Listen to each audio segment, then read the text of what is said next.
아름다운 찬양 감사드립니다. 성경은 우리의 겉사람은 후패해지지만 우리의 속사람은 날로 새롭다 이렇게 말씀하고 있습니다. 하나님을 아는 자들은 우리의 속사람이 날로 새로워집니다. 우리 육신의 나이는 한 살 더 먹었지만 우리 속사람은 새로워지는 그런 성도들이 되시기를 바랍니다. 우리 옆에 계신 분들하고 인사 나누실 때요, 1년 더 젊어 보이십니다. 우리 한번 인사 나누겠습니다. 네, 1년 더 젊어 보이십니다. 네.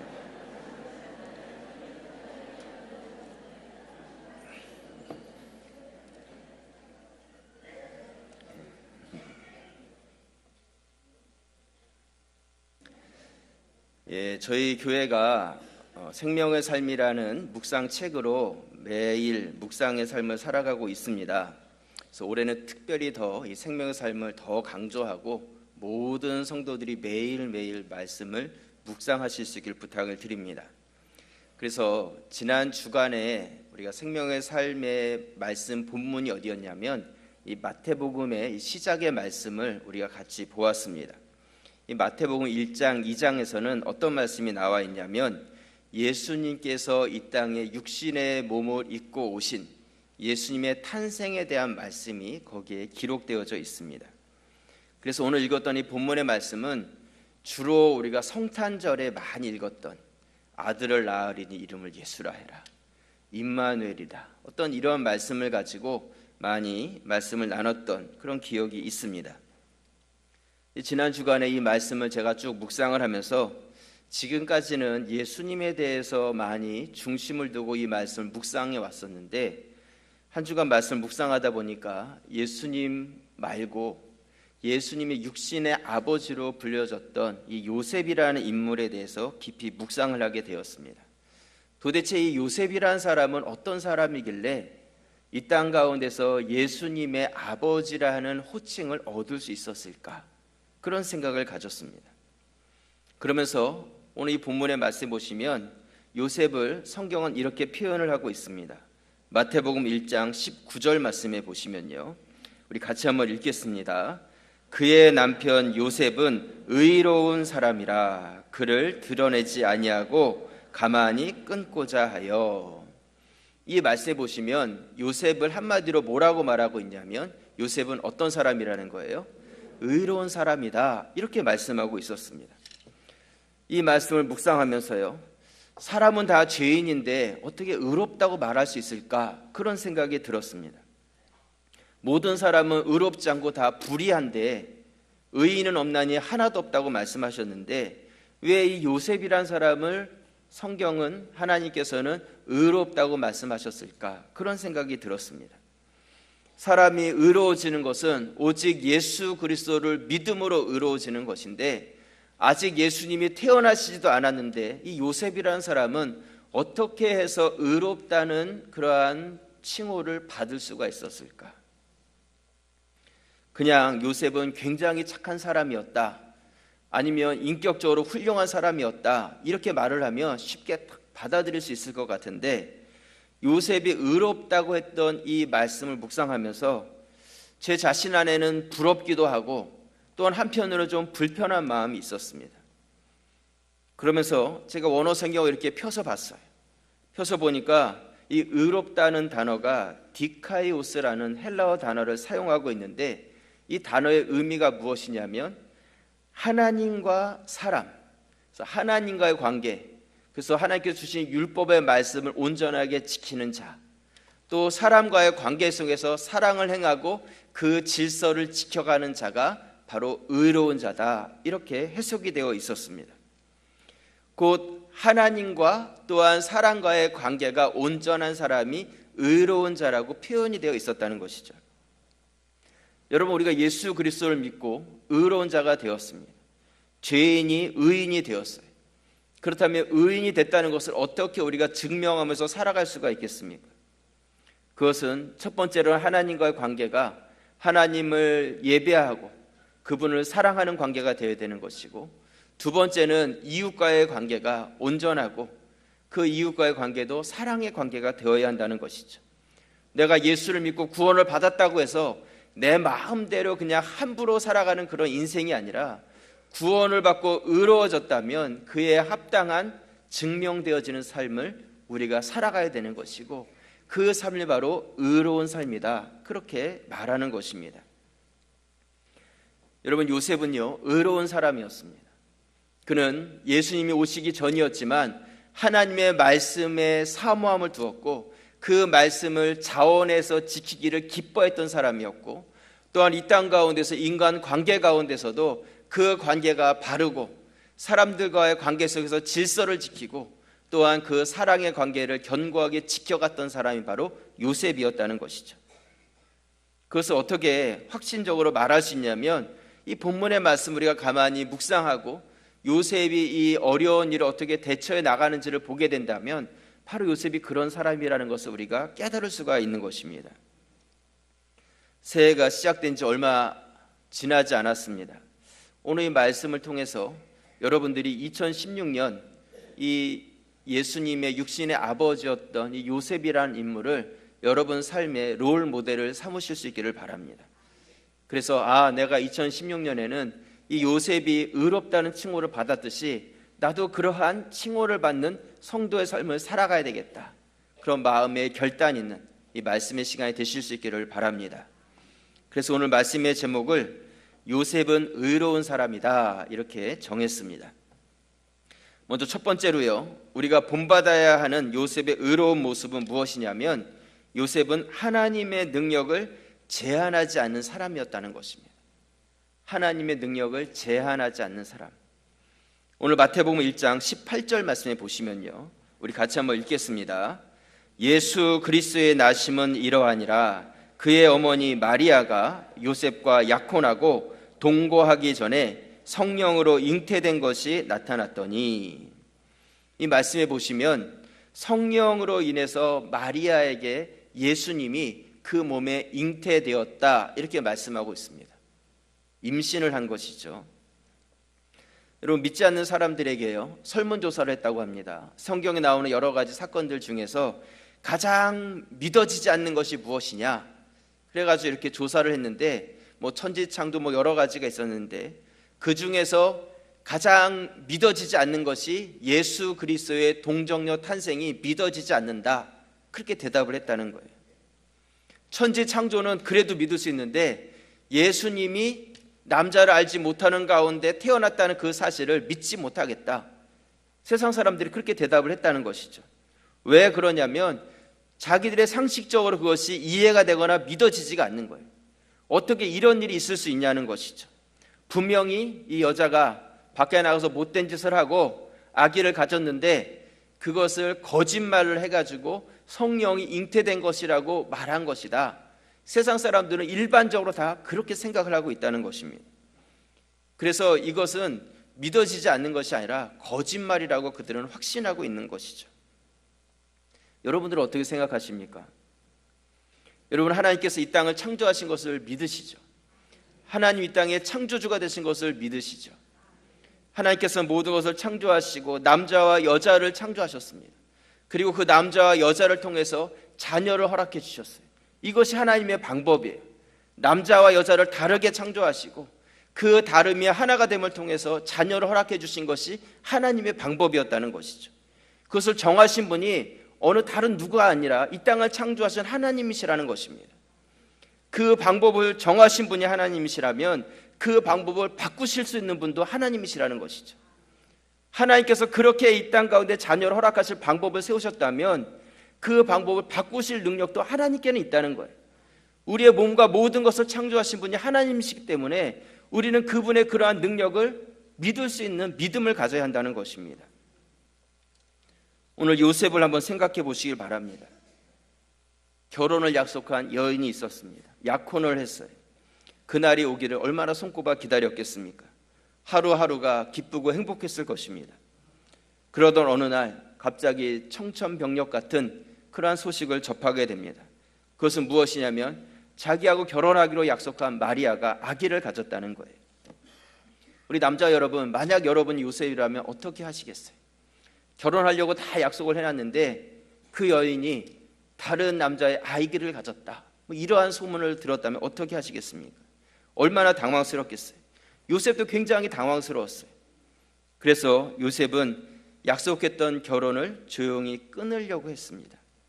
그때 하나님께서는 하나님의 사자를 요셉의 꿈속에 보내셔서 그에게 아내 마리아 데려오기를 무서워하지 말아라 말씀을 해주십니다.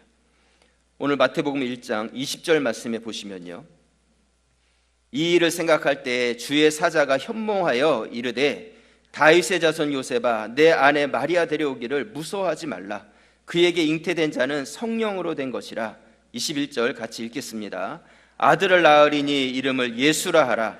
이는 그가 자기 백성을 그들의 죄에서 구원할 자이심이라 하니라. 이 20절 말씀에 보면 이 일을 생각할 때에 이렇게 말씀하고 있어요. 누가 생각한 것이겠어요? 요셉이 여인이 아기를 가졌다는 그 소식을 듣고 그 일을 생각하고 있는 것이죠. 그때 주의 사자가 꿈속에 나타났다는 거예요. 요셉 마음속에도 이 고민됨이 있는 것이죠. 어떻게 나한테 이러한 드라마에서나 나올 만한 일이 일어났을까? 또 그런 생각이 들지 않았겠습니까? 그 생각에 막 묻게다 보니까 꿈에서도 어떤 이런 일을 내가 경험한 것이 아닐까? 이런 생각이 들어올 수 있었던 것이죠. 주의 사자가 나타나서 말씀해 줬지만 그것을 믿어야 될지 말아야 될지는 요셉의 몫이었어요.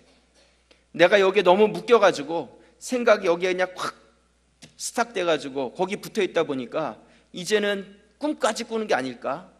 그런 생각이 들 수도 있었다는 것이죠.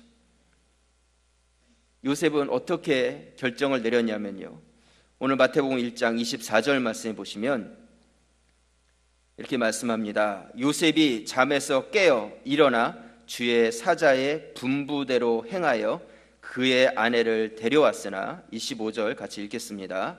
아들을 낳기까지 동침하지 아니하더니 낳음의 이름을 예수라 하니라.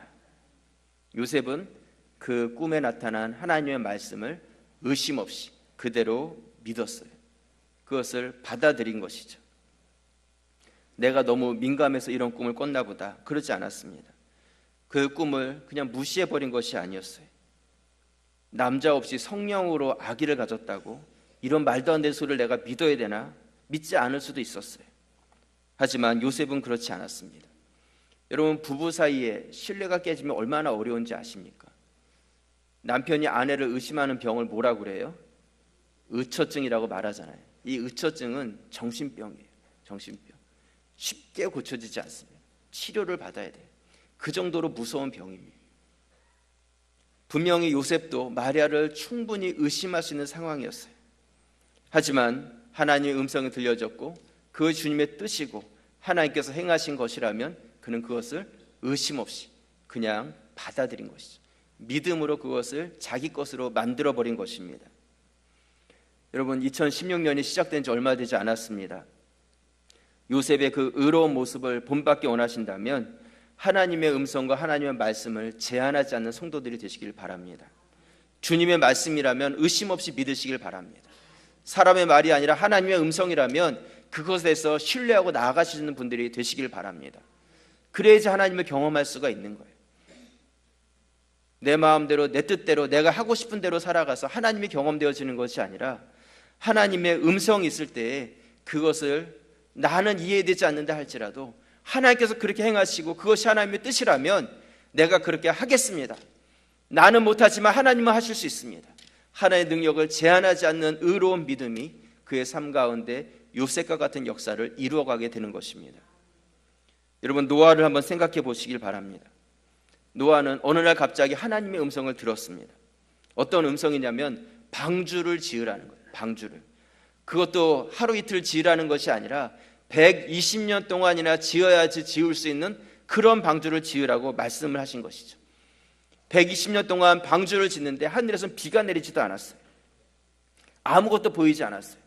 하지만 노아는 성실하게 그 하나님께서 주신 그 말씀에 순종해서 방주를 지었어요. 여러분, 당시에 수많은 사람들이 있었는데 그 많은 사람들 중에서 하나님께서 왜 노아를 선택했을 거라고 생각을 하십니까? 창세기 6장 9절 말씀에 보시면요, 우리 같이 한번 읽어보겠습니다. 이것이 노아의 족본이라.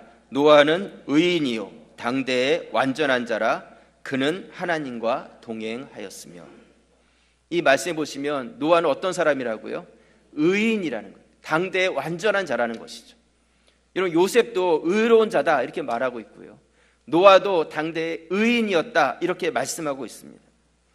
여러분, 의로운 자의 삶이 무엇이겠어요?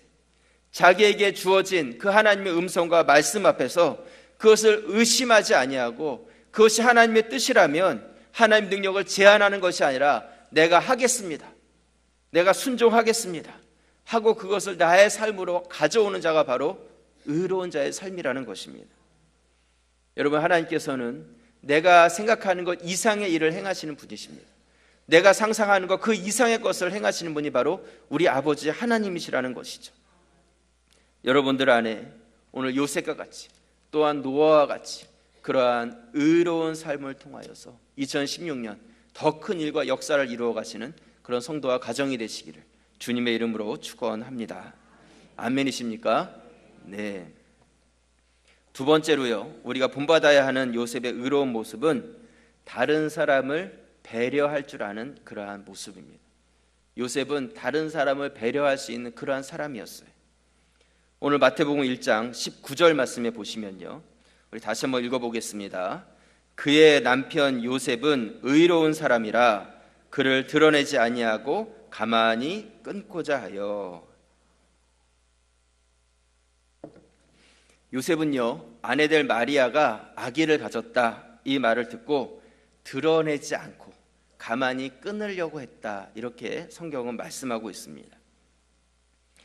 여러분, 당시의 시대적 상황이 어떤 상황이냐면 여인이 이렇게 아기를 갖게 되었을 때에는 간음한 여인으로 처해져서 많은 사람들 앞에서 돌로 쳐서 죽이는 그러한 상황이었습니다. 이런 상황 가운데 요셉이 마리아에게 일어난 이 일에 대해서 이 아이는 내 아이가 아닙니다 크게 떠벌리고, 또한 그 여인의 죄를 들춰내게 된다면 마리아의 생명과 그 태중에 있는 예수님의 생명이 같이 위험해질 수 있는 그런 상황이었다는 것이죠.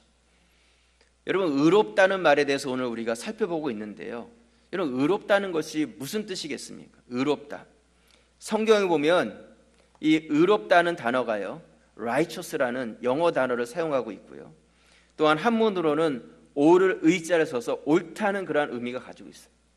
곧 이 의롭다는 뜻은 옳고 그름을 분별하고 옳은 것을 선택해 갈 수 있는 그 삶을 의로운 삶이다 이렇게 말하는 것이죠.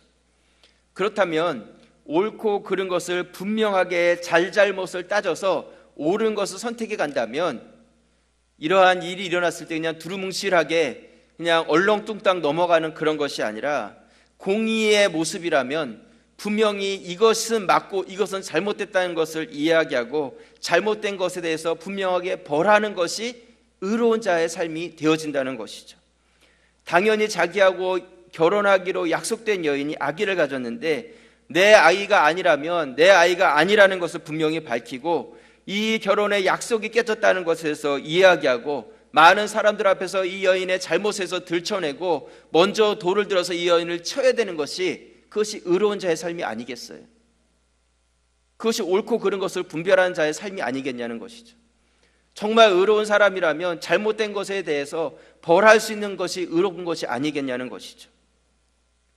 그런데 오늘 성경에 보면 요셉은 의로운 자다 이렇게 말하면서 오히려 이 여인의 허물에 대해서 드러내지 아니하고 가만히 끊으려고 했다.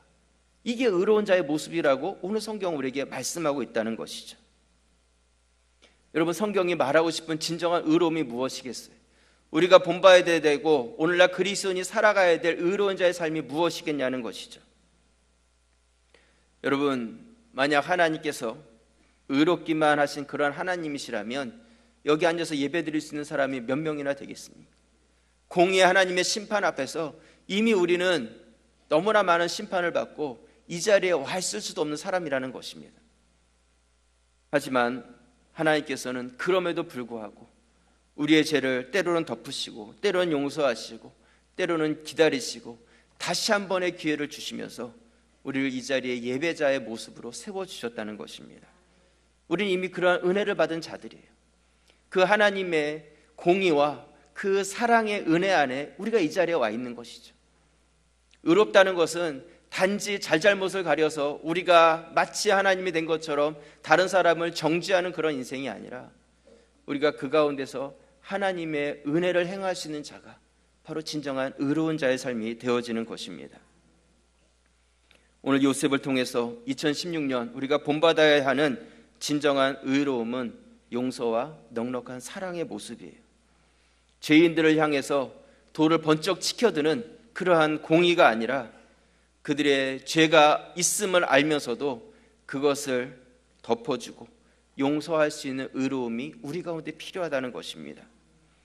예수님께서도 간음하다가 현장에서 잡힌 여인을 용서하셨어요. 사람들은 그 여인을 끌고 와서 모세의 율법을 들먹거리면서 이 여인을 죽이려고 했었어요. 그때 예수님께서 뭐라고 말씀하셨냐면 너희 중에 죄 없는 자가 먼저 돌로 쳐라. 그러자 나이 든 사람부터 젊은이까지 들고 왔던 돌들을 다 내려놓고 그 자리를 떠나고 예수님과 여인 두 사람만 남게 되죠.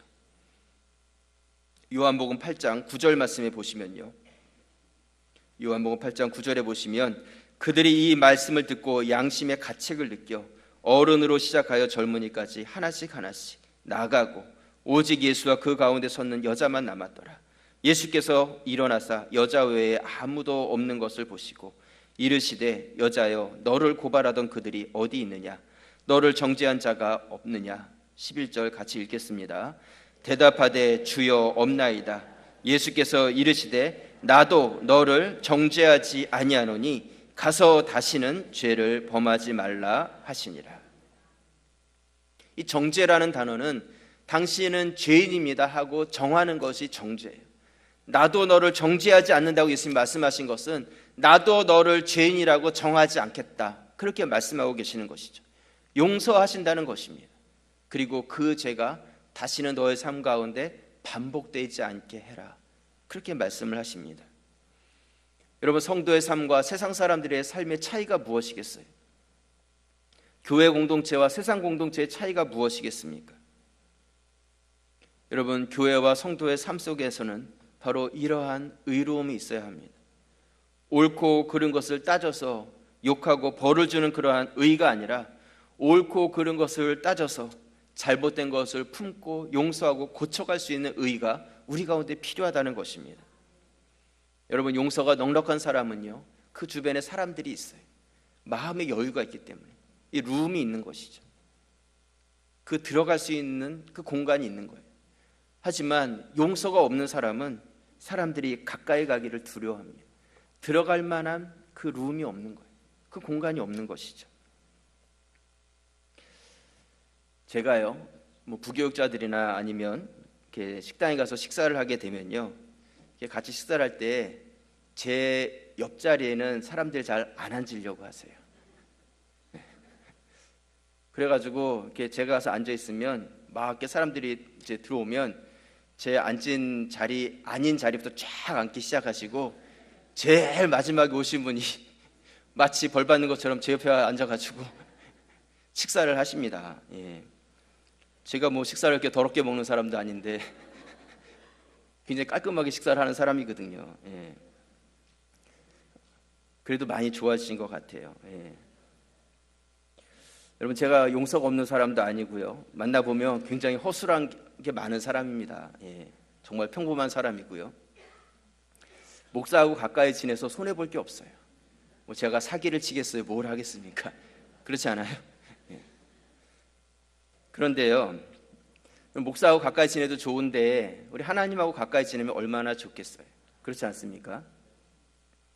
제가 저희 교회에 이런 말씀을 드리는 것은 이렇게 보면 예배 시간에 항상 자기 자리가 있으세요. 자기 자리가 있는데 주로 저희 교회는 이렇게 오시면 저 뒷자리부터 앉으시는 것 같아요. 얼마나 뒷자리를 좋아하시는지 몰라요. 그래서 제가 저 뒤쪽에 보시면 이렇게 세우는 봉을 준비해 놨습니다. 그래서 갑자기 봉을 세워놓으면 놀라시는 분들이 계실까봐 제가 미리 이제 좀 말씀을 드리려고 말씀을 드리는데요. 3부 예배는 아니고요, 1부, 2부 예배 그리고 금요 기도회, 이 세 예배 때는 저 기둥 뒤쪽에는 자리에 앉지 못하도록 좀 막아 놓으려고 합니다. 좀 막아서 좀 앞쪽으로 앉으셔서 좀 더 친밀하게 그렇게 교제하면서 예배를 드리려고 생각을 하고 있습니다. 그래서 이제 주중에 예배 때 또 1, 2부 때 오셨을 때 이게 뭐냐 하고 놀라시지 마시고 내가 앞쪽으로 가서 예배를 드려야지 이렇게 마음의 결심을 하시길 바랍니다. 여러분, 부흥이라는 것이 무엇이겠어요? 부흥. 새로운 사람이 오고 빈자리가 채워지는 것도 부흥이겠지만 진정한 부흥은 우리 개인에게 있는 거예요. 우리 자신에게 있는 것이죠. 저는 부흥이 그런 것 같아요. 저 뒷자리에 앉으셨던 분들이 좀 앞자리로 오시는 게 부흥이다 그렇게 생각합니다. 저 2층에 앉으셨던 분들이 좀 아래층으로 또 내려오시는 것도 부흥이다 그렇게 생각을 합니다. 그냥 혼자 예배만 드리다 가시던 분들이 남아서 식사도 좀 하고 우리 올해부터 순모임을 다시 시작하는데 순모임에도 참석하고 그러면서 교제하고 가시는 것, 그런 변화가 우리 개인의 부흥이다 그렇게 생각을 합니다. 늘 친하게 지내던 사람들과만 친하게 지내는 것이 아니라 참 처음 보는 얼굴이 있으면 옆에 가서 좀 앉아도 보고 어디서 오셨는지 물어도 보고 나는 누구인지 좀 소개도 하고, 교회 새가족위원회가 있긴 하지만 우리 모두가 다 새가족위원회다 이런 마음을 가지고 그런 분들에 대해서 좀 열려있는 마음을 가지고 다가가는 것, 그런 마음이 바로 그것이 부흥이라는 것이죠. 교회 안에 내가 할 수 있는 일이 무엇이 있을까를 좀 찾아보고 큰 일이든지 작은 일이든지 그 역할과 그 일을 감당하는 것, 그것이 부흥이에요. 다른 사람들이 봐주든 안 봐주든 그게 중요한 것이 아니라 하나님께서 나를 보고 계시다는 것을, 그것을 인정하고 하나님의 눈을 의식하면서 우리가 기쁨으로 나의 역할과 위치를 감당해 가는 것, 그것이 부흥이라는 것입니다. 오늘 요셉도 의로운 자로서 자신에게 주어진 받아들이기 힘든 그러한 현실적 환경을 맞았지만 그럼에도 불구하고 그것을 믿음으로 받고 자기 것으로 만들었어요. 그랬을 때 그의 인생 가운데 예수 그리스도의 육신의 아버지라는 영광스러운 이름을 갖게 되었다는 것입니다. 요셉이 그것을 받아들이지 못했다면 요셉은 그냥 이 땅 가운데 살다가 잊혀질 이름에 불과했을 거예요. 하지만 지금도 수많은 사람들이 그의 이름을 기억하고 그를 존경하고 있는 것은 그가 하나님의 능력을 제한하지 아니하고 넉넉한 배려의 마음을 가졌을 때 그가 그러한 역할을 감당할 수 있었습니다. 우리 가자제일교회 여러분들은 내 이름이 생명책에 기록된 것, 그것으로만 만족하지 마시고 이제는 주의 사명자로서 의로운 이름으로 하나님께 기억되어지는 그러한 역할을 감당하시기를 주님의 이름으로 축원합니다.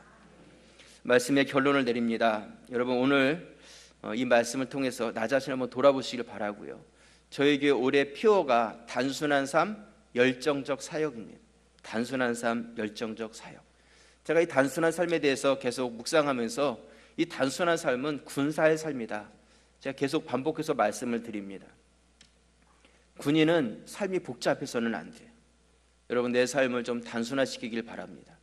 또 군인은 훈련밖에 게을러서는 안 돼요. 왜냐하면 나가서 싸워야 되고 싸워서는 반드시 이겨야 되기 때문이라는 것이죠. 그래서 올해부터 우리 교회에 훈련 사역에 더 집중하고 있고요. 또한 훈련받은 자들이 열정을 가지고 나가서 영혼을 구원하는 그 사명을 감당하고자 합니다. 여러분들이 이 일에 앞장서 주시고요. 우리가 이 단순한 삶, 열정적 사역, 그래서 우리가 훈련 사역을 감당하면서 우리 교회에서 가지고 있는 구체적인 목적이 생겼어요. 하나님께서 저에게 들려주셨는데요. 그게 뭐냐면 나는 그리스도의 사역자요 가자제일교회 일꾼이라는 거예요. 가자제일교회 장로가 되시는 것도 아니고 가자제일교회 안수집사가 되는 것도 아니고 가자제일교회 권사가 되시는 것도 아니에요. 여러분들은 가자제일교회 일꾼이 되는 한 해가 되시길 바랍니다. 직분이 나의 정체성을 말해주는 것이 아니라 내가 어떤 일을 하고 있느냐가 나의 정체성을 말해주는 그런 한 해가 되시길 바랍니다. 나는 그리스도의 사역자요 가자제일교회 일꾼입니다. 우리 한번 따라해 보겠습니다. 나는, 크게 하겠습니다. 나는 그리스도의 사역자요 가자제일교회 일꾼입니다. 다시 한번 하겠습니다. 나는 그리스도의 사역자요 가자제일교회 일꾼입니다.